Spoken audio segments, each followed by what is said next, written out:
రాజధానిలో వైసీపీ నేతలు ఈరోజు పర్యటించడానికి వెళ్తే రాక్షసంగా దాడి చేశారని ఆరోపణలు చేస్తున్నారు. అంటే వైసీపీ వాళ్ళు అమరావతిలో పర్యటించడానికి ఫస్ట్ ఆఫ్ ఆల్ వాళ్ళకి ఎటువంటి అర్హత లేదు. ఎందుకంటే అమరావతికి వాళ్ళు స్వచ్ఛందంగా ఒప్పుకొని నిజంగా వెళ్ళుంటే కనుక వాళ్ళు ఒప్పుకొని వెళ్ళుంటే కనుక అది సపరేట్ పార్ట్. ఈరోజు వాళ్ళు పరామర్శించడానికి వెళ్ళారా లేకపోతే దేనికి రౌడీయిజం చేయడానికి వెళ్ళారా? వాళ్ళ వెనకాతలు వచ్చిన వాళ్ళందరూ కూడా రౌడీయిజంతో వెళ్ళి ఆఖరికి పోలీసులు కూడా ఇన్ఫామ్ చేశారు అక్కడ ప్రాబ్లం అవుతుంది, అక్కడ మీరు ఏదైతే పెనుమాక విలేజ్కి వెళ్తున్నారో అక్కడ 90% ఆఫ్ అక్కడ రైతులందరూ కూడా స్వచ్ఛందంగా ముందుకు వచ్చి భూములు ఇచ్చారు. భూములు ఇచ్చిన తర్వాత 1 or 2% ఎవరు అయితే ఉన్నారో వాళ్ళని దగ్గరికి వెళ్ళి మాట్లాడదామని చెప్పేసి వీళ్ళు ప్రయత్నం చేశారు.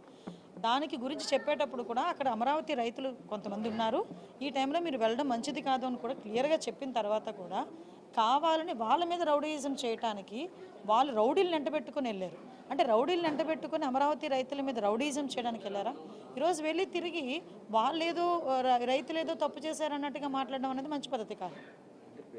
మా మీద హత్యా ప్రయత్నం జరిగింది, పోలీసులు యాక్షన్ తీసుకోవాలంటే అంటే విషయం ఏంటంటే అసలు ఏం జరిగిందనేది డిపార్ట్మెంట్ చాలా క్లియర్గా వాళ్ళ దగ్గర పిక్చర్స్తో సైతం ఉన్నాయి. ఈ వెనకాతలు వెళ్ళిన వాళ్ళు ఎంతమంది రౌడీ షీటర్లు ఉన్నారో కూడా అందులో కూడా తెలిసింది, క్లియర్గా ఉంది అందులోని. వాట్ ఎవర్ ఇట్, వాళ్ళు కంప్లైంట్ ఇచ్చారు కదా, ఎంక్వైరీ చేస్తాము. అంటే ఏం జరిగిందని, అంటే వీళ్ళు దేనికోసం వెళ్ళారు? యాక్చువల్గా అమరావతి ఈరోజు శరవేగంగా ముందుకెళ్తుందండి. అమరావతి అన్నది, అమరావతి రాజధాని అన్నది ప్రజల కలల రాజధాని. అటువంటి రాజధాని ఈరోజు ప్రపంచంలో నెంబర్ 1 పొజిషన్లో నిల్చోబెట్టడానికి గౌరవ ముఖ్యమంత్రి గారు రోజు ప్రయత్నం చేస్తున్నారు. రోజు ప్రయత్నమే కదా, కష్టపడుతున్నాం. ఈరోజు ప్రతి ఒక్కరు కూడా కష్టపడుతున్నాం. అధికారులు కానీ ఇటు ప్రజాప్రతినిధులుగా మెయిన్ కానీ అందరం కూడా అమరావతి 2027 నాటికి పూర్తి కావాలి అని చెప్పి ఒక దృఢ నిశ్చయంతో మేము పనిచేస్తూ ఉంటే దాన్ని డిస్టర్బ్ చేయడానికి వెళ్ళడం తప్పించి ఈ రోజు వరకు ఆ రోజు అమరావతి రాజధానికి వాళ్ళే కదా ఒప్పుకున్నారు. తర్వాత వీళ్ళు 3 రాజధానులు అన్నారు, ఇంటికి పంపించారు ప్రజలు. మళ్ళీ ఈరోజు వచ్చి మావిగాని అంటున్నారు. మరి ఏ మొహం పెట్టుకుని ఈరోజు అమరావతి రైతుల దగ్గరికి వెళ్ళి వాళ్ళు ఏదో పరామర్శ చేస్తారు?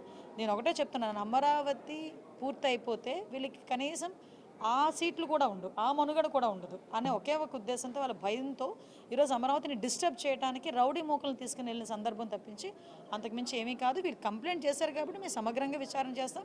యాజ్ అ హోమ్ మినిస్టర్గా డిపార్ట్మెంట్ వాళ్ళని కూడా ఇందాక నేను ఇన్ఫర్మేషన్ కూడా అడిగి తీసుకున్నాను. ఇక్కడ ఎవరు ముందు ప్రొవోక్ చేశారు, ఎవరు దాడులు చేశారు అన్నీ కూడా క్లియర్గానే ఉంటాయి. కాబట్టి అందులో ఏది దాచేది అయితే ఇది ఒక కానిస్టేబుల్కి కూడా గాయాలైనాయి. అంటే వీళ్ళు ఒకరి మీద ఒకరు, అంటే వీళ్ళు రెచ్చగొట్టుకునే ధోరణిలో వెళ్ళితే పరిస్థితులు ఇలాగే ఉంటున్నాయి. అక్కడ అమరావతి రైతులు కడుపు మంట అండి. ఈరోజు అదే అమరావతి గడ్డ మీద ఎంతమంది అమరావతి మహిళా రైతులను బూటికాలతో తన్నించిన పరిస్థితులు ఉన్నాయి. అదే అమరావతి గడ్డ మీద రైతులు రోడ్డు మీదకి వచ్చి వాళ్ళు ధర్నాలు చేసుకుంటే ఎన్నిసార్లు లాఠీ ఛార్జీలు చేయలేదు? ఇదే అప్పుడు అమరావతిని రక్షించుకోవాలి, అమరావతి ఉండాలి అని చెప్పి ఆ రోజు గౌరవ ముఖ్యమంత్రి గారు కూడా బస్సు యాత్ర పెడితే ఆ రోజు ఏ రకంగా భావస్వేచ్ఛా ప్రకటన అని చెప్పి దాడులు చేయలేదు. మేము అటువంటి వాటిని మేము ప్రోత్సహించట్లేదు కదా. ఈరోజు మీరు వచ్చారు, మేము క్లియర్గా చెప్పాము వద్దు అని చెప్పాము, పోలీస్ డిపార్ట్మెంట్ వాళ్ళు చెప్పారు. మీరు కొంచెం సహకరించాలి. కాదు, మీరు రౌడీయిజం చేయడానికే, దాడి చేయడానికి, అమరావతి మీద బురద చల్లడానికే వెళ్ళారు. కాబట్టి ఈరోజు ఇలాంటి పరిణామాలు ఉన్నాయి. అయినప్పటికీ కూడా ప్రభుత్వం దీన్ని సీరియస్గా తీసుకుంది. మేము ఎంక్వైరీ చేసుకుంటాం. ఈరోజు 164 సీట్లు తీసుకున్నామండి మేము, ఎన్డీఏ కూటమి సభ్యులు. 164 నియోజకవర్గాల్లోని కూటమి ఎమ్మెల్యేలే గెలుచున్నారు. మ్యాక్సిమం అన్ని చోట్ల టీడీపీ కార్యకర్తలు, జనసేన కార్యకర్తలు ఉంటారు. పబ్లిక్ ఉంటారు, అందరూ ఉంటారు. అందరూ ఓట్లేసి గెలిపించిన వాళ్ళే కదా. ఈరోజు పబ్లిక్ని కూడా కావాలని చెప్పి టీడీపీ కార్యకర్తలను పేరు చెప్తే అలా అమరావతి రైతులు వాళ్ళందరూ అమరావతి రైతులు వాళ్ళ తాలూకా ప్రాబ్లమ్ను వాళ్ళు ఈరోజు ఎప్పటి నుంచో ప్రాబ్లం ఫేస్ చేస్తున్నారు. వాళ్ళు అమరావతి రైతులు వీళ్ళ తాలూకా న్యూసెన్స్ వల్ల అమరావతి ఎట్టి పరిస్థితుల్లోని వెనకడుగు వేయకూడదు అనే తాపత్రయంతో ఉన్నారు. మీరు అందులో మీకు ఇంకా అదే చెప్పడం మర్చిపోయాను. పార్టీ ఆఫీస్ మీద దాడి చేసిన వాళ్ళు కూడా అప్పుడు తెలుగుదేశం పార్టీ ఆఫీస్ మీదకి వచ్చి రౌడీ మూకలు ఎవరైతే దాడి చేశారో వాళ్ళందరూ కూడా ఈరోజు నేను దగ్గర వీడియోస్ కూడా ఉన్నాయి నా దగ్గర. వాళ్ళందరూ ఈ కార్ల చుట్టూ ఉన్న వాళ్ళే, వాళ్ళందరూ ఇప్పుడు వెళ్ళిన ఆ బృందంలో ఉన్న వాళ్ళే.